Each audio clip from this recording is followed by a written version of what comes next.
చిన్నప్పుడు బుజ్జి బుజ్జి జెల్లేసుకొని, జుట్టు నిండా ఆయిల్ రాసుకొని స్కూల్‌కెళ్ళేవాళ్ళం కదా మనము. అప్పుడున్న హెయిర్ టెక్స్చర్ ఇప్పుడు ఎందుకు లేదు? ఇప్పుడు అందరికి హెయిర్ ప్రాబ్లమ్స్ ఎందుకొస్తున్నాయి? ఒక్కసారి డీకోడ్ చేద్దాం. ఒక 2 ఇయర్స్ బ్యాక్ మీరు నన్ను కలిసినట్టయితే నా హెయిర్ గూడా చాలా థిన్‌గా ఉండేది. అండ్ ఇక్కడి వరకే ఉండేది. బట్ ఇప్పుడు నా హెయిర్ మోకాళ్ళ వరకు వచ్చింది. నేను నా పిక్స్ అన్నీ యాడ్ చేస్తాను. ఓల్డ్ పిక్స్ ఉన్నవి అండ్ ప్రెజెంట్ పిక్స్ కూడా యాడ్ చేస్తాను.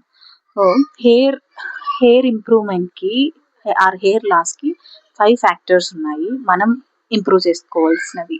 First thing nutritional deficiency. మనం ఒకసారి చెక్ చేసుకోవాలి. మనకి ఏదైనా న్యూట్రిషనల్ డెఫిషియన్సీ ఉందా? లేదా? అని. So, coming to the nutritional డెఫిషియన్సీలో first thing iron levels. Iron levels మీకు కరెక్ట్‌గా ఉన్నాయా? లేదా? ఏమైనా తక్కువ ఉన్నాయా? ఇన్‌కేస్ ఐరన్ లెవెల్స్ తక్కువ ఉంటే అవి ఇంప్రూవ్ చేసుకోవడానికి ట్రై చేయండి ఫస్ట్.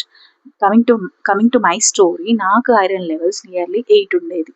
మినిమమ్ ఉండాల్సింది ఆడవాళ్ళకి 12. నాకు 8 ఉండేది. నేనేం చేశానంటే నేను సప్లిమెంట్స్ యూజ్ చేశాను ఐరన్‌కి. నాట్ ఓన్లీ ఐరన్, అవి హెయిర్ గ్రోత్‌కి కావాల్సింది biotin, vitamin C and some proteins. Okay. So, నేను నా డైట్‌లో ఇవన్నీ ఇంక్లూడ్ చేసుకున్నాను. రోజుకొక ఎగ్ తినడం స్టార్ట్ చేశాను. రోజుకొక ఆమ్లా తినడం స్టార్ట్ చేశాను. సో, నాకు విటమిన్ సి అనేది డెఫిషియెంట్ కాకుండా ఎగ్ నాకు కావాల్సిన ప్రోటీన్స్ అండ్ వైటమిన్స్ ఇస్తుంది. అండ్ యాజ్ వెల్ యాజ్ నేను హిమోగ్లోబిన్ మెడికేషన్ కూడా యూజ్ చేశాను. సో, దాని తర్వాత న్యూట్రిషనల్‌గా నేను పర్ఫెక్ట్‌గా ఉండడానికి ట్రై చేశాను అండ్ ఉన్నాను. Then I started noticing changes in my hair. నా హెయిర్ పెరగడం స్టార్ట్ అయింది. ఓకే. హెయిర్ పెరగడం స్టార్ట్ అయింది. లెంత్ పెరిగింది. నా ప్రాబ్లమ్‌ని నేను కరెక్ట్ చేసుకున్నాను. తర్వాత మెయింటెనెన్స్ కావాల్సింది. Okay.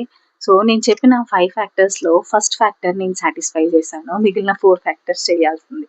So, coming to the next one is sleep. Okay.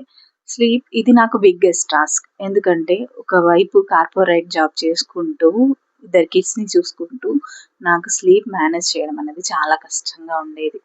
Okay. ఒక్కొక్కసారి వర్క్ నైట్ 12, 1, 2, 3 వరకు కూడా ఎక్స్‌టెండ్ అయ్యేది. బట్ నాకు అందులో ఆప్షన్ లేకుండా పోయింది. లైక్ దాన్ని మేనేజ్ చేయడానికి. నాకెప్పుడు టైం దొరికితే అప్పుడు పడుకోవడానికి ట్రై చేశాను. So, that's how I manage that.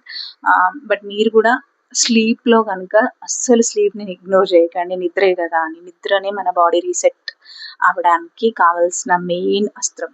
Okay. నిద్రపోండి.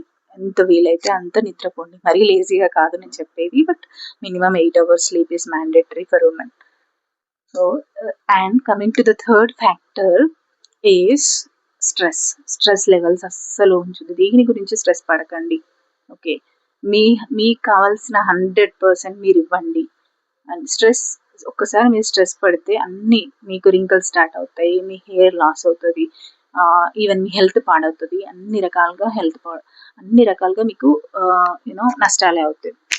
So, the fourth one is oils.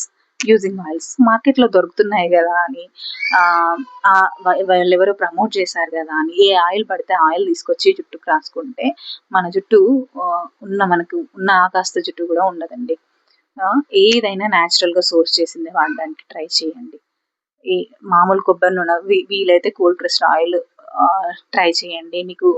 మీకంత నేనంత బడ్జెట్ పెట్టుకోలేను కోల్డ్ ప్రెస్డ్ ఆయిల్ అంటే, మీరు నార్మల్‌గా వాడే ఆయిల్ చిన్నప్పటి నుంచి ఏ ఆయిల్ అయితే వాడుతున్నారో ఆయిల్ యూజ్ చేసుకోండి. ఇంట్లో ఒక చిన్న కుండీలో ఒక రోస్‌మెరీ ప్లాంట్‌ని పెంచుకోండి. కరివేపాకు ఉంటుంది కదా ప్రతి ఒక్కరి ఇంట్లో. ఆ కరివేపాకు, రోస్‌మెరీ లీవ్స్ ఏసి ఆయిల్‌ని మరగబెట్టి ఆయిల్ మసాజ్ చేసుకోండి. Weekly twice massage mandatory. చేయండి. మసాజ్ చేయడం వల్ల మీకు బ్లడ్ సర్క్యులేషన్ హెడ్‌లో ఇంప్రూవ్ అయ్యి ఫాలికల్స్ నుంచి న్యూ హెయిర్ గ్రోత్ అనేది రావడానికి యూజ్ అవుతది. Okay. So, and weekly twice oil massage compulsory mandatory. ఒక హాఫ్ అన్ అవర్ మీకంటూ మీకు టైం స్పెండ్ చేయండి. తర్వాత the fifth factor is shampoos and massage oil. Shampoos and hair mask and massages. Okay. Shampoos ఏది పడితే అది వాడకుండా sulphate free, paraben free shampoos ఏమైనా ఉన్నాయా అని చూడండి. వీలైతే అవి వాడండి. లేదు నాకు అవి తెచ్చుకోవడం కుదరదు, కష్టము, నాకు బడ్జెట్ లేదు అంత అనుకుంటే మీరు న్యాచురల్‌గా సోర్స్ చేసిన ఆమ్లా పౌడర్ చేసి, లేకపోతే శీకాకాయ పౌడర్ చేసి, అవన్నీ మిక్స్ చేసుకొని ఒక పౌడర్ లాగా చేసి అది హెయిర్‌కి అప్లై చేయండి. కుంకుడుకాయలు ఉంటది కదా! కుంకుడుకాయలు వాటిలో కుంకుడుకాయలు దాంట్లో మిక్స్ చేసుకొని ఒక మాస్క్ లాగా వేసుకొని హెయిర్‌ని వాష్ చేయండి. అండ్ తర్వాత ఆహ్, 2 వీక్స్‌కి ఒకసారి ఆర్ కుదిరితే 1 వీక్‌కి ఒకసారి అలోవెరా న్యాచురల్‌గా ప్లాంట్ చేసిన అలోవెరాని జెల్‌ని తీసుకొచ్చి హెయిర్‌కి పెట్టుకోండి. ఎందుకంటే అలోవెరా యాంటీ ఇన్‌ఫ్లమేటరీ. మన జుట్టులో ఏదైనా ఇచ్చింగ్ ఇష్యూస్ ఉన్నా, డాండ్రఫ్ ఉన్నా, ఇంకేది ఉన్నా అది క్లియర్ చేస్తుంది. దానివల్ల మనకేం నష్టం రాదు. మన హెయిర్ కూడా సిల్కీగా, బౌన్సీగా తయారవుతది. అలోవెరాని హెయిర్‌కి అప్లై చేసుకోండి. అండ్ ఇప్పుడు మీరు సపోజ్ డాండ్రఫ్ వచ్చింది కదా అని యాంటీ డాండ్రఫ్ షాంపూస్ యూజ్ చేయడం స్టార్ట్ చేస్తే దానివల్ల హెయిర్ ఇంకా డ్యామేజ్ అయిపోయి ఇంకా బ్రిటిల్‌గా మారిపోతుందనమాట.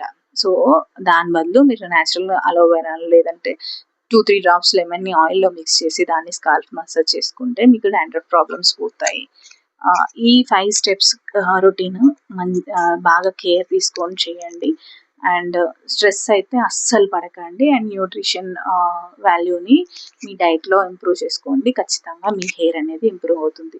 కొన్నిసార్లు ఎంత కేర్ తీసుకున్నా కొందరి హెయిర్ ఒక లెంగ్త్‌కి మించి పెరగదు కదా! అది యాక్చువల్‌గా జీన్స్‌లోనే ఉంటుందండి. మనం మన 100% ఇచ్చిన తర్వాత కూడా హెయిర్ ఇంకా పెరగట్లేదు, అదే స్టేజ్‌లో ఉంది. అంటే అది మన జీన్స్ నుంచే వస్తుంది. ఇన్ కేస్ మీరు మీ 100% ఇచ్చారు, హెయిర్